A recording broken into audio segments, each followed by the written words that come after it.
Okay, so as and when my video stops or my audio is lagging, raise your hand so that I am made aware of it.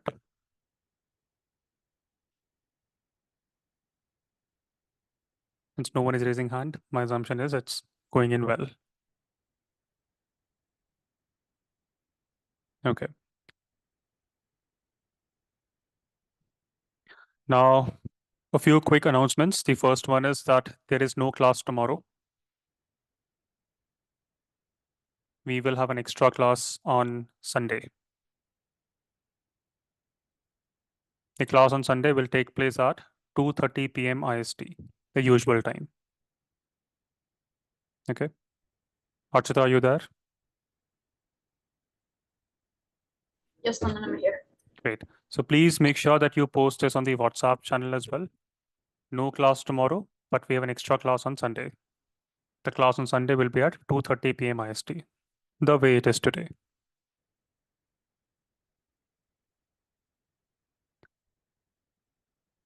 So today we release the season 2 of Indian Political Thoughts. And we're doing that at a time when I'm using my mobile data to teach this. But yes, it will be very exciting. And season 2 will have less episodes in comparison to season 1. But that does not mean that season 2 is unimportant. It is equally important. And you will see some direct questions from here in your examination.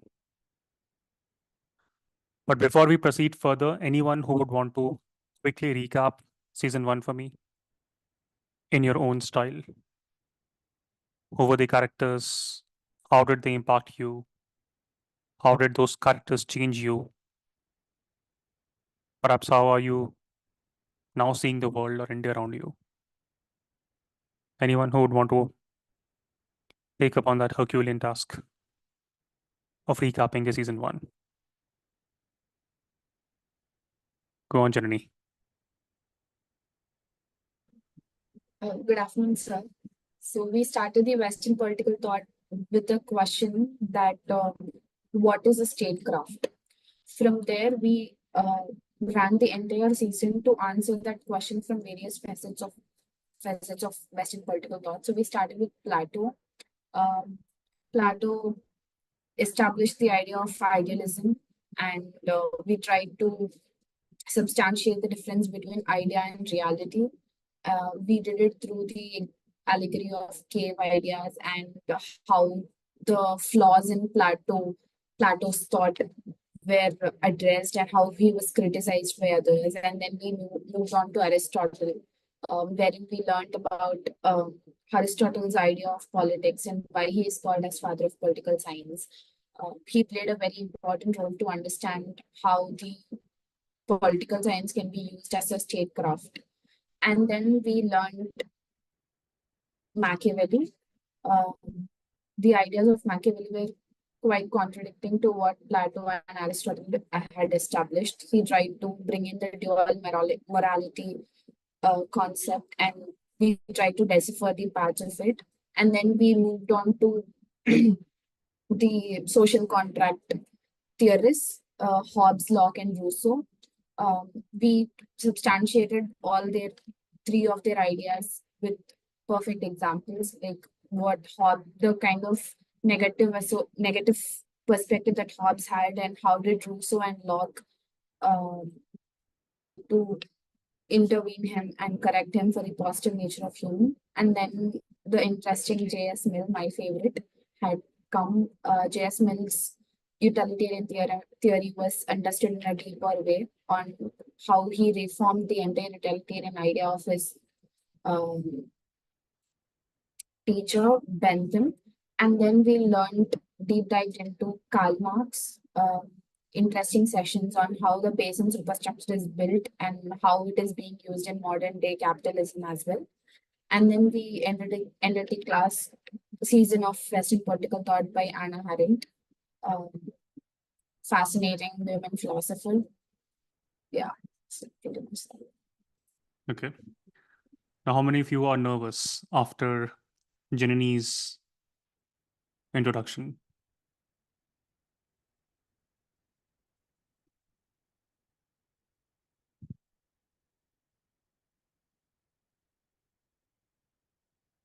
Good to know. No one is. So a few quick points, few very important points from my end.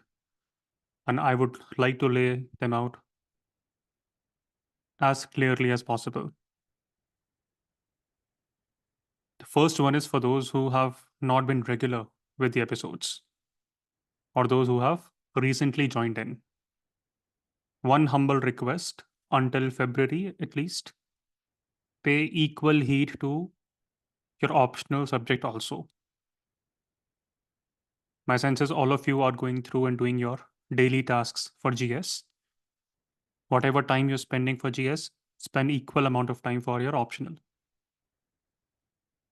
You will not get your desired rank in the UPSC if you are taking this brilliant optional lightly. See, if our optional was mathematics or accountancy or physics, I would not have said this. But PSIR anyway overlaps heavily with your general studies. I can guarantee you one thing, this optional subject goes beyond your GS mains preparation. No? Even in your interview, you will be tested on whatever we are studying in these episodes. Not kidding. Your interviews will have 5 to 10 minutes segment around your optional. In your GS mains examination, you will see there will be essay questions. Questions in paper 1, paper 2, paper 3, paper 4. These questions could be easily answered based on whatever we are studying in these episodes. So coming to think of it, PSIR is not just about 500 marks. It goes well beyond 1000 marks. If you account for the role it will play in your GS, and then of course in your interviews. So if you have not been regular with classes, make sure that you regularly attend MisFits live. Participation is important. Engagement is important. You have to make mistakes also. I will never penalize you for making mistakes. It is a shame that some of you are not even doing your homeworks. You're not even attempting to write answers. Majority of you are from that recorded community. I've gone through your blogs and I'm ashamed to see this. You joined the live cohort and now you're sitting, relaxing, merely watching videos. That's fine. All of that is fine, but please do the task. At the end of the day, you will be judged based on what you write in the examination. What is the reason? Why am I spending so much time doing this answer building thing in every class? Ideally, I should not waste those 30 minutes. But I cautiously take out time to give you questions. And then together we work around solutions. First, you do it, and then I give you an ideal answer. And my assumption is all of you are making notes out of those answers. I know one thing very well, and I know this very well, that I can make you understand this subject like no one else in the world. I know I'm being prudish, but I'm very proud of this skill. But to be honest, if you are not able to put those learnings in those points, if you're not able to put those learnings in under 250 words for 20-mark questions, all of that goes for a waste. Because that is how you will be judged in your examination. You need to be expert with how you begin the answer, how you conclude it. You need to be expert in bringing in critiques in your answers. You need to think cross-functionally. You need to invoke contemporary examples to substantiate all the theoretical points in your answers. only and only if you're doing all of that we've discussed in almost every episode in season 1, you will be getting beyond 300 plus. And that is the goal that I am personally aiming for. And if you can get beyond 300 plus in the optional, you will see the reflection in your GS mains and you will see a reflection in your interviews. And that's how you will get into the IFS. Otherwise, you will just get an average score. Not worth it. So please make mistakes, please participate, please engage.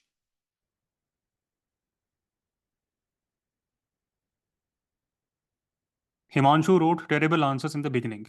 Not kidding. He made mistakes and today he's improved dramatically.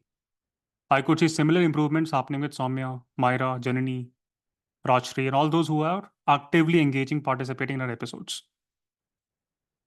You will not succeed if you are scared to make mistakes in life.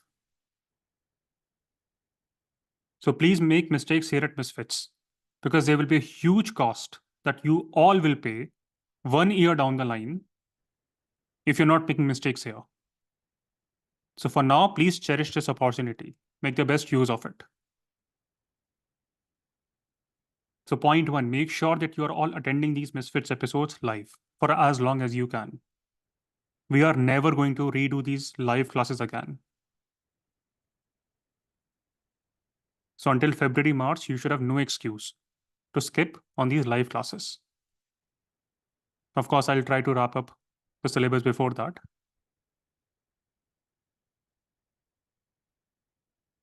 But plan it out accordingly. Point number 2.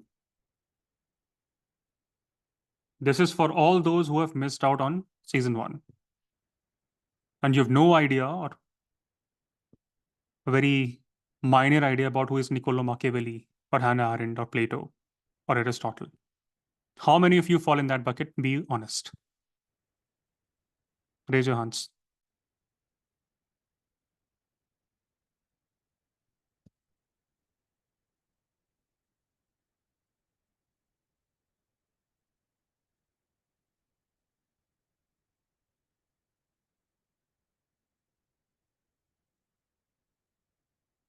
Nishita, why is that? Were you not attending classes? Yeah, so I was not able to attend the sessions and I was also going through the recorded sessions. So I heavily missed out on these. See, with Indian political thoughts, I will be connecting it to the politics of today. In fact, we'll largely be covering Indian political section also along with it.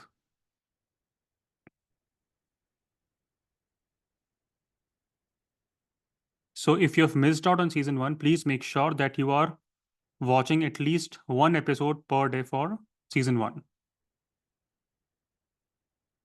And when you attend these live classes from today onwards, do not worry if you do not know of those philosophers today. Okay. There will be small connections, but even if you don't know those ideas, those concepts, it's fine. You can still understand, grasp the concepts. But please make sure that you're watching at least 1 episode per day for season 1. All episodes are, I think, they average less than 1 hour. That's it. So please take out an hour from your extremely hectic schedule of watching Instagram Reels.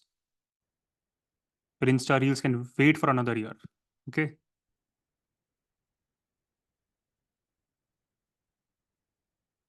Now, how many of you are still confused in terms of what books to read, where to download notes, which YouTube videos to watch for PSIR? How many of you are confused?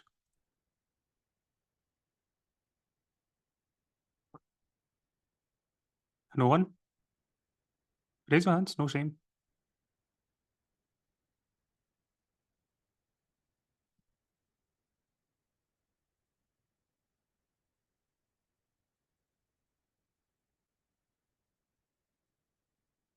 You don't have to download notes. You have to make your own notes. Okay.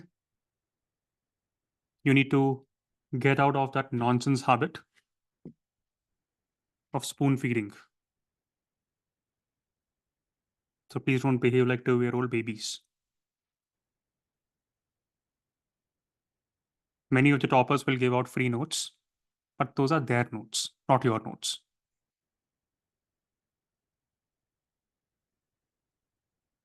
You have to put in some hard work, design your own notes.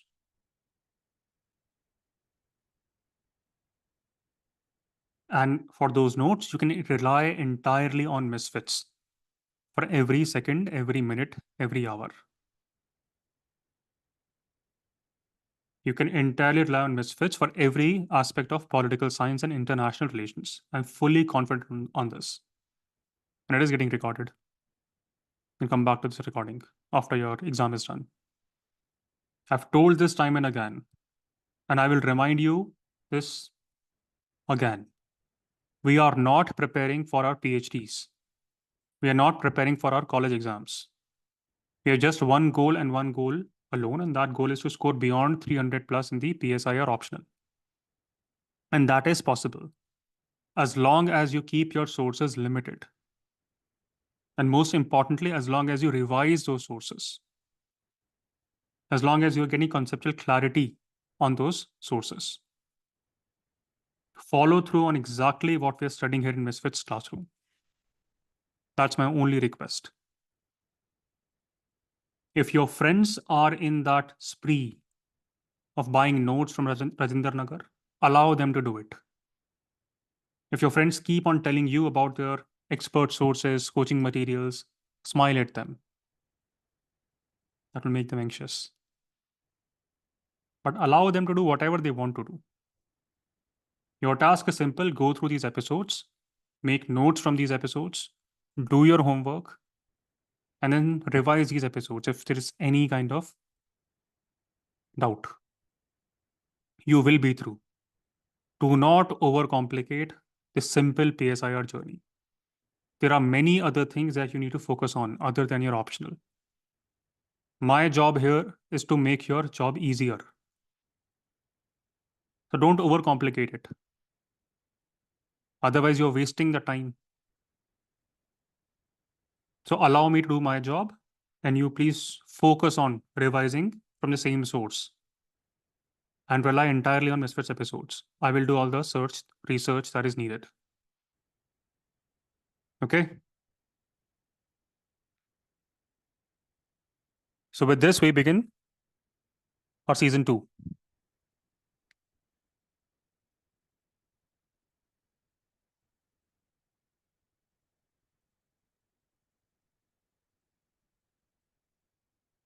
So season 2 is all about deciphering the beautiful journey to understand Indian political thoughts. But my first question is, why call them Indian?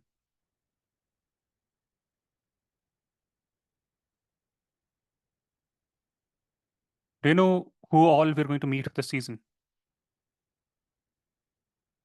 I think tomorrow we'll meet Chanakya. Who was Chanakya?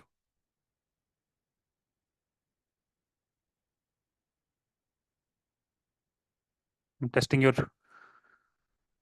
paper 1 knowledge. Tell me. Most of you have gone through the history episodes. Faizi? So he was the advisor to Chandra.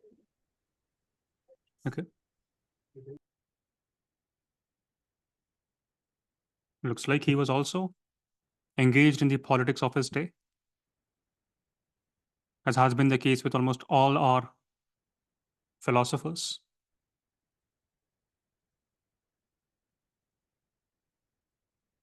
Chanakya lived in thousands of years ago. And he played a crucial role in the founding of the Mauryan Empire. How? How many of you know of Dhanananda? How many of you know of Nanda Empire? Tell me something about it. Harsh?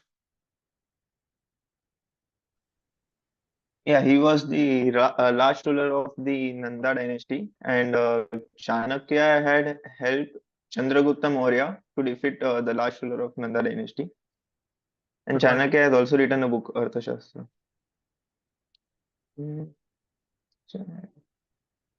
Uh, to consolidate the power, to establish Mauryan Empire.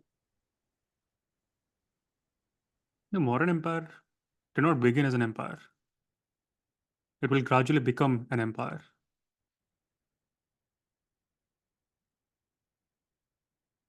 So Dhanananda was at the helm of the Nanda Empire. And it was a marvelous empire during his day and age. But his empire was marked by tyranny, corruption, ED raids. He also had his own Nirmala Sitharaman. Not kidding, taxes were very high. Services were very poor. But people cannot dissent also. They were crushed without mercy. They had their own version of digital broadcast bill. People of Nanda dynasty, they always lived in fear. Perhaps bulldozer action in their empire. Some things never change in Bihar.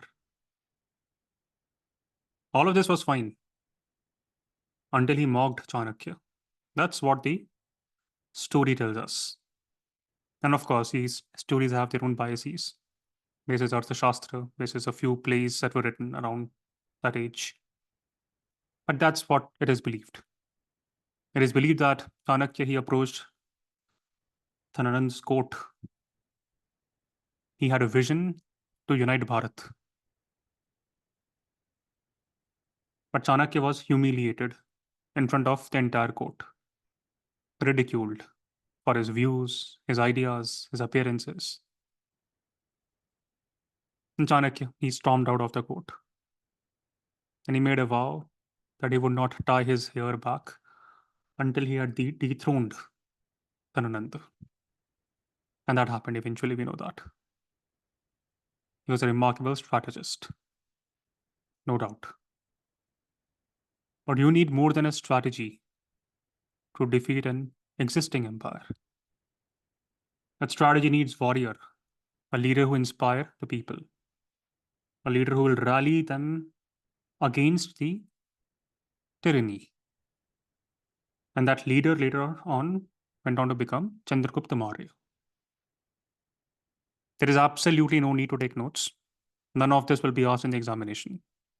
Whatever will be asked in the examination, I'll tell you in the form of questions. Your goal would be to revise those questions and answers, covering all the aspects. I'm just giving you some brief context as of now. So yes, Chandragupta Maurya. Chanakya, he molded Chandragupta into a warrior, into a ruler that perhaps Bharat needed. Chanakya and Chandragupta, they did not just build an army, they also built alliances. And those alliances were not just tactic alliances, strategic alliances. Anyone remembers what kind of alliances were built?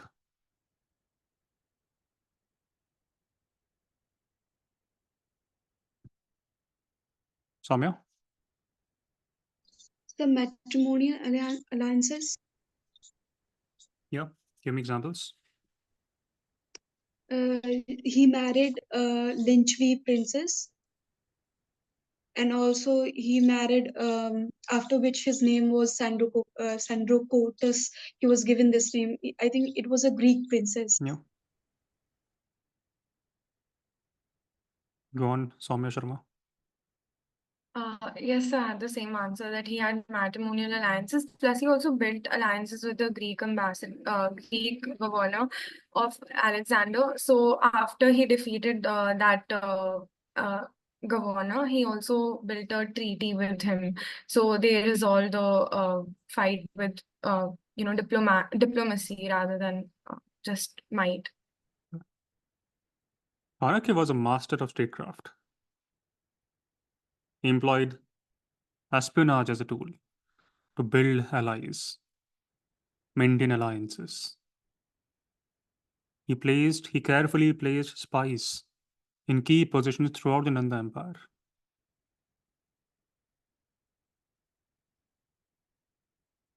through a series of battles, marked by, of course, Chanakya's cunningness, Chandragupta's bravery, and the empire began to fall, and eventually fell.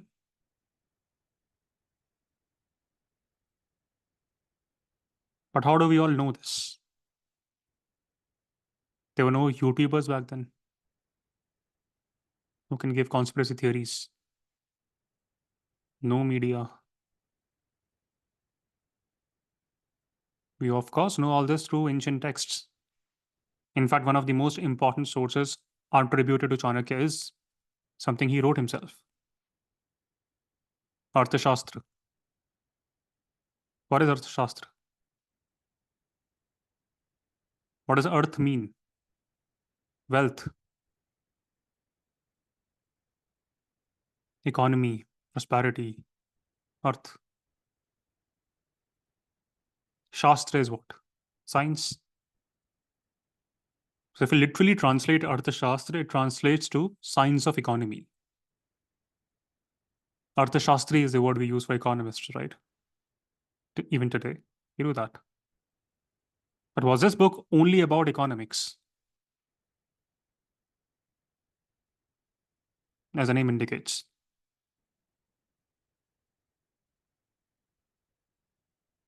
It was a comprehensive guide to governance. This book offers advice on how to run an efficient bureaucracy, how to maintain public order, how to ensure the welfare of the subjects. Just like one of the books that we stumbled upon in season 1, The Prince, Niccolo Machiavelli, Arthashastra details out how a king should rule.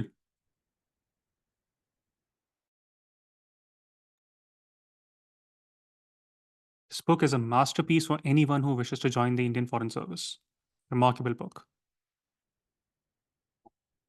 It outlines how a ruler should deal with neighboring states. How are we dealing with neighboring states today? Looks like we have wonderful relations with Afghanistan, Pakistan, Nepal, Maldives.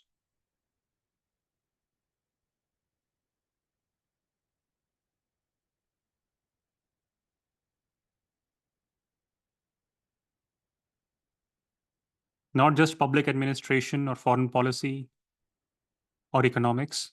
This book provides a framework for law and order, contains rules for civil, criminal, even personal matters. Arthashastra beautifully addresses how disputes should be resolved, how laws should be enforced.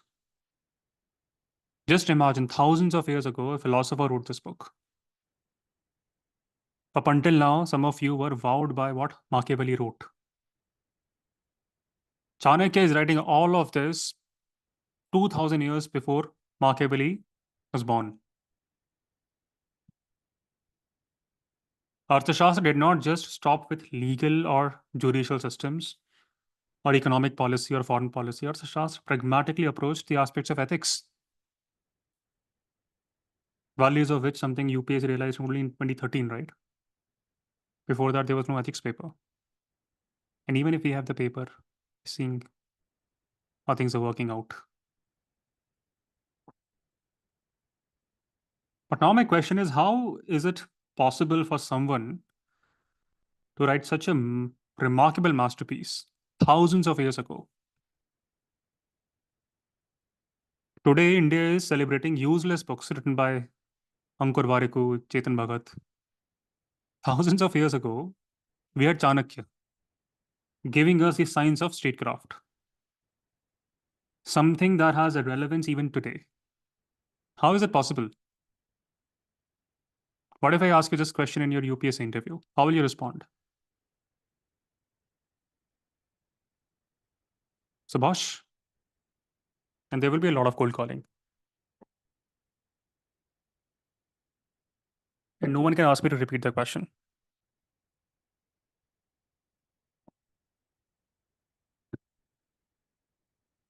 Go on, unmute yourself, Subhash. Tell me. How is it possible? What if I ask you this question in the interview?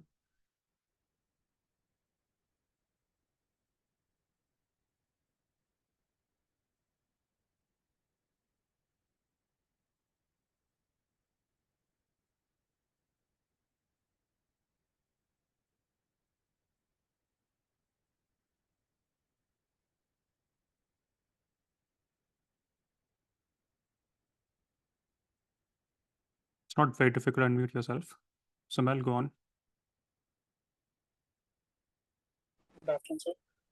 So, as every philosopher is child of his time, even Chanakya was the same. He was able to comprehend everything was what he was seeing around and was able to articulate in a proper writing. I think that's what makes him a good philosopher, and he was able to do that. I don't think so. Kshitij, your thoughts? Because today also there are remarkable authors. That does not mean that, but okay. Kshitij, go on.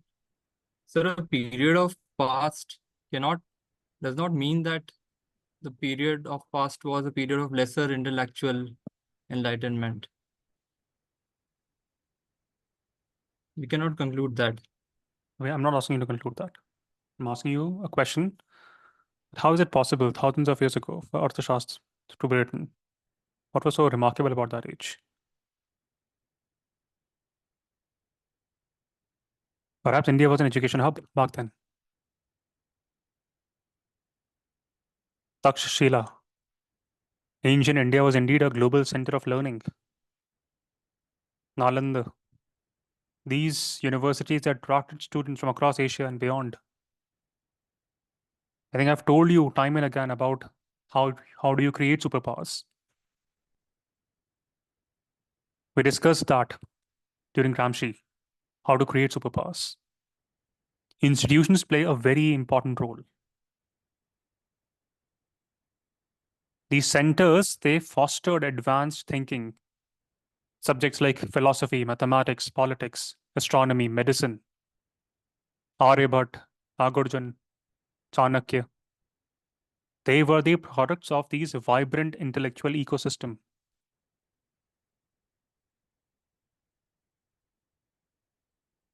Do we still have that vibrant intellectual ecosystem? Do we have bees of foreigners from the US, from UK, from Hong Kong, from China coming to India for their education?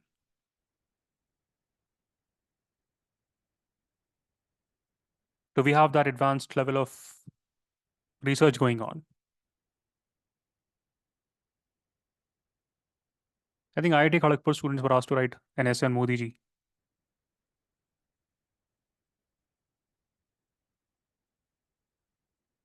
Of course, we can take pride in IITs. But if we think deeper, what are they doing? IITs are creating American citizens, no? Vinod Khosla is an American citizen. Nikesh Arora, American citizen. Parag Agrawal, American citizen. I can go on and on.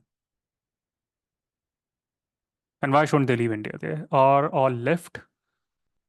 They all left India for better education. If you look at each one of their profile, you will see that they all have gone to the US to further their education. And then they stayed there. They all went to Stanford, Wharton, because Stanford, Wharton, Harvard, these universities have become modern day Takshilas. When a first Prime Minister, Jawaharlal Nehru, when he laid the foundations of the IITs, and I think he was the one who laid the foundations of IITs, he saw technology, he saw science as key driver of development. He wanted to create institutions that would allow India to compete globally in these fields.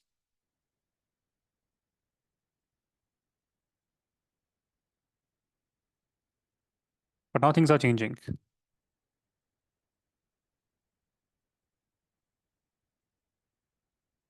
See what's happening.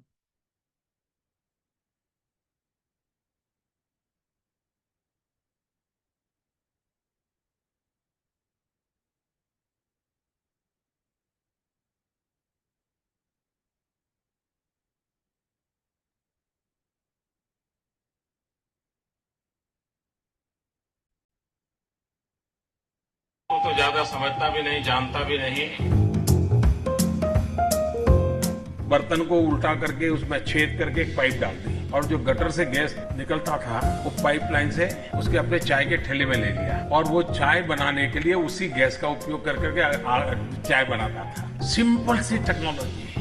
लेकिन मैंने कहा इतने crowd है, बारिश हो रही है, तो एक बेनिफिट है कि हम राडार से बच सकते हैं।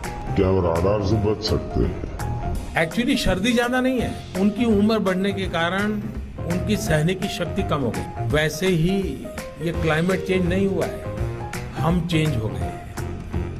ये ऊर्जा क्रांति कर रही है हिंदुस्तान में और इसलिए nuclear energy, solar energy, wind energy. By the way, one of his comment went viral abroad on radars and cloud. But this is not something to laugh over. It's not funny anymore. It's a serious issue. Because what happens is if the leader on top speaks like this is what you will see.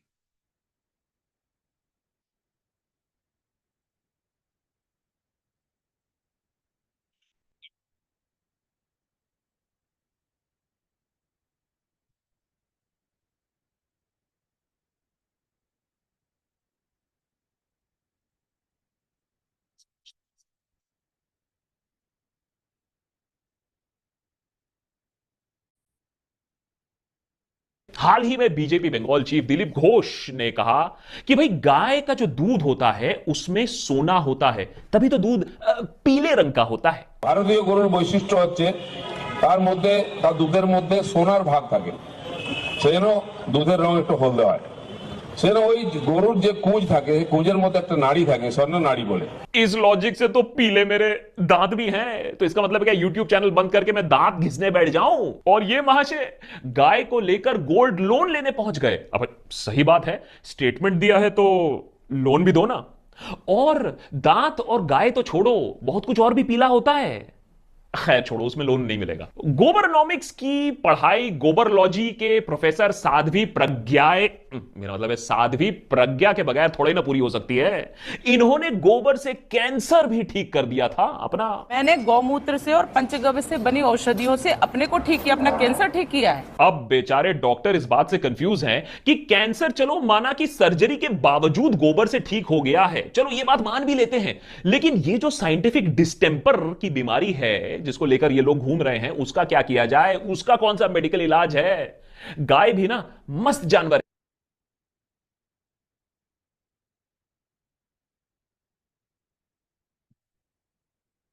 Why is this happening? What's the reason?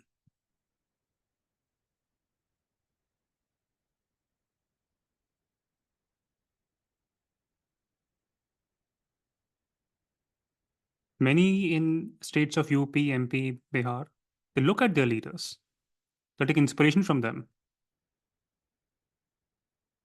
They follow through on whatever they suggest.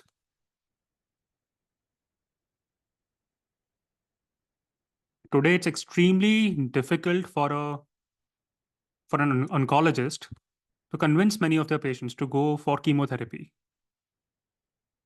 Why? Because they've been brainwashed into the nonsense.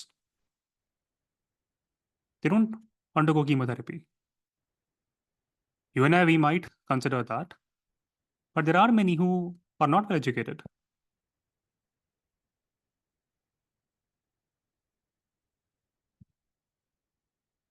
Bharat was not like what we have today. It was in a different state. Back in the day, India, along with other ancient civilizations, Greece, Egypt, China, it had a long tradition of scholarship in the areas of philosophy, economics, law, mathematics, science. These intellectual traditions, they were built over centuries. Unlike the modern day Takshila, original Takshila was a hub of learning. People from across the world, they came in. They were provided an intellectual environment, allowed them to think, develop critically on issues.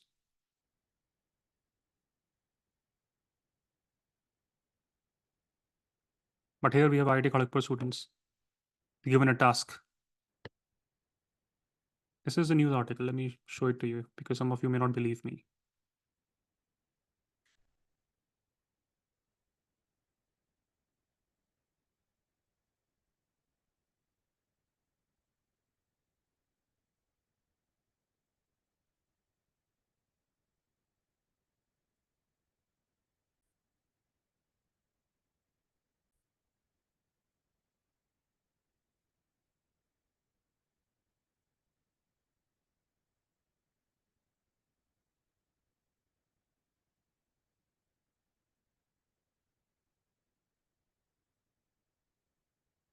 IIT Kharagpur has asked students to participate with full vigor in an essay competition. How Prime Minister Modi strengthened India's global relations.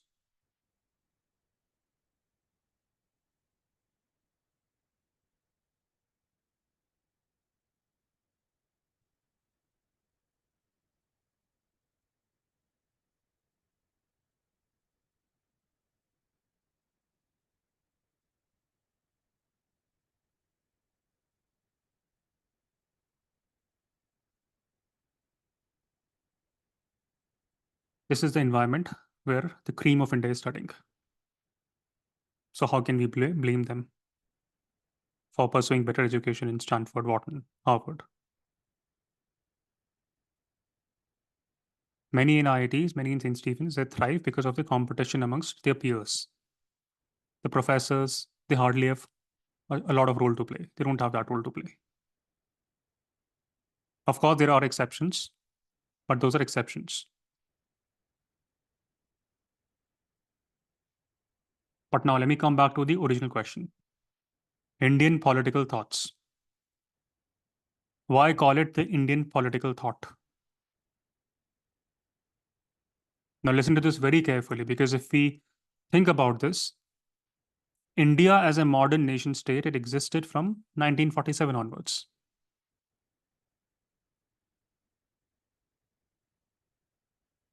So why call them Indian political thoughts? Why not Pakistani thoughts? In fact, Pakistani should make a case for it. Chanakya is believed to have been born in Takshila, an ancient city located where? Pakistan's Punjab province. Chanakya was not just born there, he studied there. He taught there. More so, many of his ideas developed there.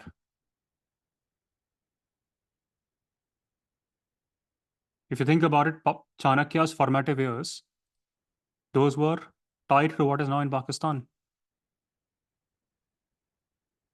In fact, Chandragupta Maurya founded his own dynasty.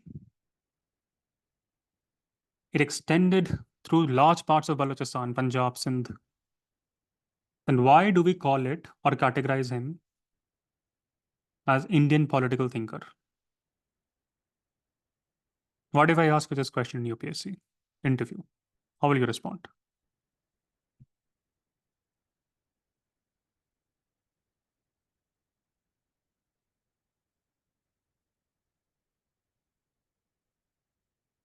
Anyone? Thoughts?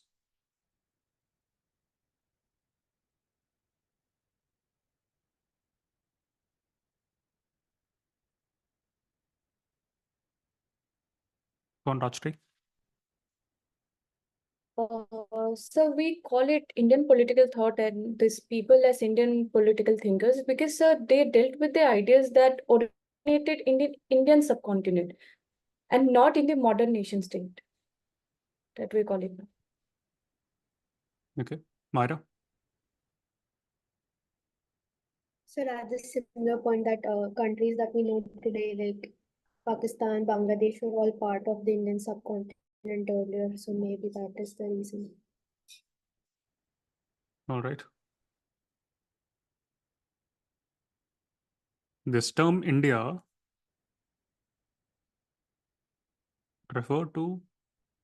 historically it refers to Indian subcontinent as a whole. And the ancient travelers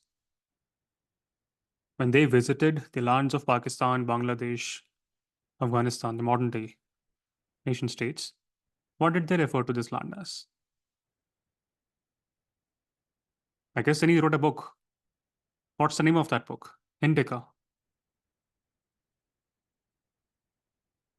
And when he described India, his Indica included the India that fell within the Pakistan, India, Afghanistan.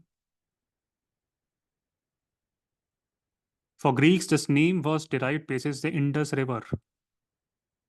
And for obvious reasons, Indus is changed. Indus became the defining feature of our land.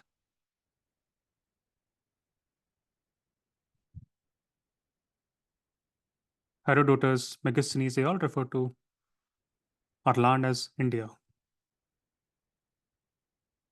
Persians refer to as Hindus. Why?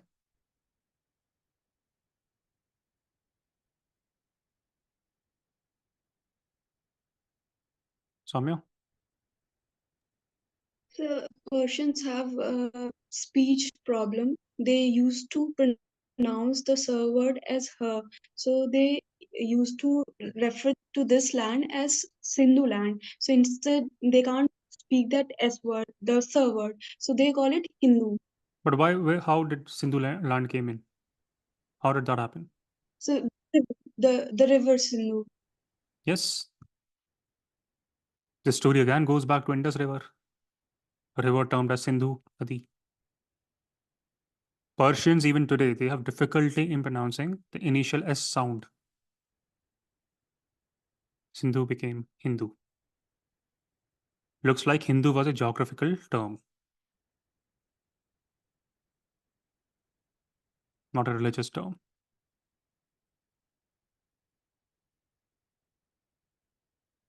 The word Hindu refers to people who lived in the region of Indus River. That's the broader Indian subcontinent. Of course, with the arrival of Islam, things will change. This term Hindu will lose its identity. This geographical identity will become a religious identity. So India is a civilizational unit, not a collection of separate nations. Okay. During the times of Chanakya or Buddha, there was no modern day nation state concept. And therefore, it makes a lot of sense to refer to them as Indian political thinkers.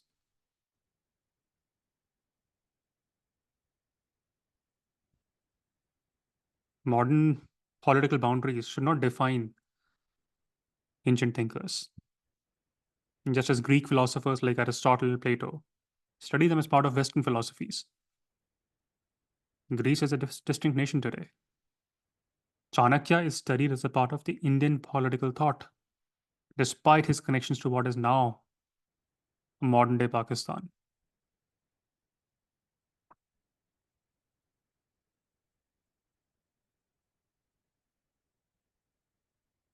So this term Indian is clear, but what about this term political thought? What does it mean? What does political thoughts mean?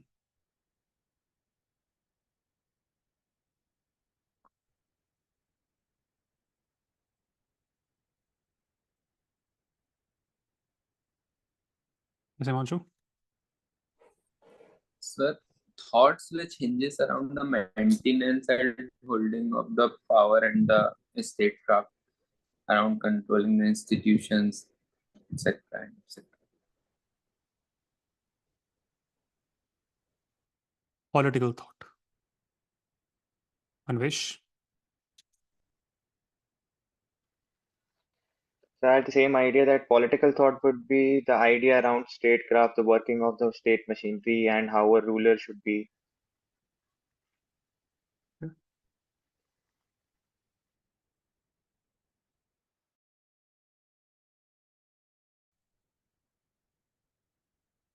These are the intellectual foundations.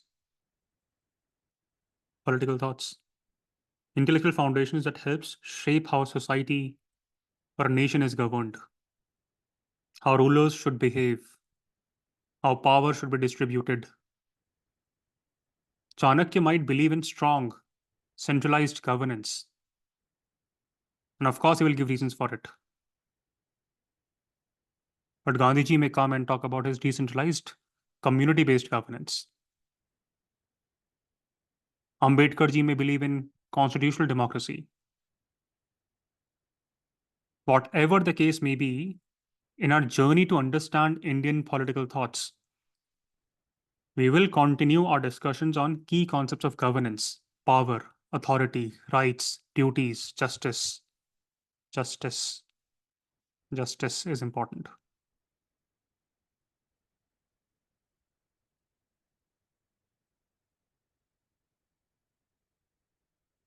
So from tomorrow onwards, we'll begin the journey to understand Indian political thoughts with Atal Bihari Vajpayee. Okay. And with that, we'll understand and start the next episode.